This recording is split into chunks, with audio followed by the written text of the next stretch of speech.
Welcome back to TaraElla and Friends. In the past, I have had my fair share of criticizing BreadTube from an LGBT perspective, mainly from a more intellectual or philosophical angle.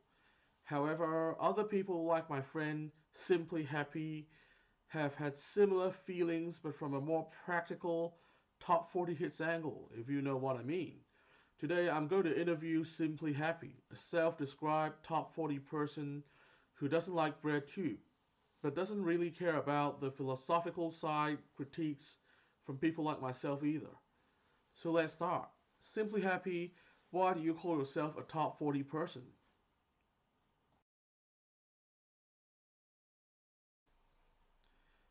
I consider myself a top 40 person. You know, like a person who likes to listen to top 40 radio hits. And I love my top 40 hits. I really don't like music snobs who think their music is better when it's clearly not as popular. If something's popular, there has to be a good reason for that.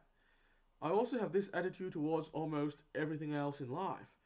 If it's popular, it's almost always good. It's why I only pay attention to popular things. I think you certainly do have the right to choose to only pay attention to popular things, but I think you'd be missing out on so much. There are so many great things that aren't popular simply because of commercial reality, how much money there is to promote it. But I totally respect your lifestyle choices. However, there is something I must ask you. Do you have a problem with people who have non mainstream taste in life? No, I don't actually. What I have a problem with is people who think they're so much better than the rest of us because of their odd choices. Like they choose to be unusual, they choose to embrace unusual ideas, and they think they are so much better because of it. And let's face it, many of those unusual choices can be harmful for you, like they are psychologically unhealthy. They are unpopular for a reason. That's why I have a problem with BreadTube. They keep promoting ideas I believe are psychologically unhealthy, and my friends in the LGBT community keep swallowing it. It's really taken a toll on their self confidence. I actually sort of agree with your concern about parts of BreadTube. It's really psychologically unhealthy for the LGBT community to see people oppressing us everywhere. It's not good for us personally to see bigotry and hostility where there ain't such intention, or for us to be oversensitive to other people's comments. I've said this in relation to the trans community's response to J.K. Rowling, Jordan Peterson, Joe Rogan, and several others. I think this mentality is a result of bad theory. My approach is to fight bad theory with good ideas, and bad philosophy with good philosophy, if you know what I mean. However, you seem to not quite agree with my approach. I actually consider myself like pretty anti philosophy in general. It's the idea of philosophy that's gotten people into all this mess in the first place.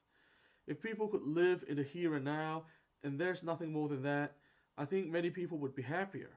Your thing of fighting bad philosophy with good philosophy is noble, but I don't think you'll win, because the concept of philosophy itself encourages people to embrace weird ideas.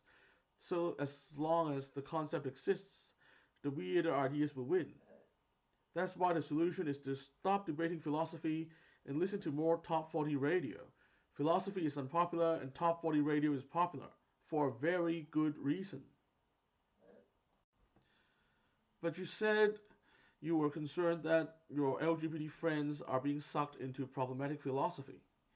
Wouldn't debunking these ideas help pull them out? I don't believe in going round and round in circles like that. Instead, I think we should pull them out by getting them to enjoy what real life has to offer, like listening to Top 40 radio. Of course, we can also poke fun at ideas that simply don't make sense. I call it fighting weird with normal. I'm still skeptical of your take, but I have to admit that I am having very limited success with my approach so far. Therefore, I'll keep an open mind on your alternative approach. So let's keep this conversation going for now.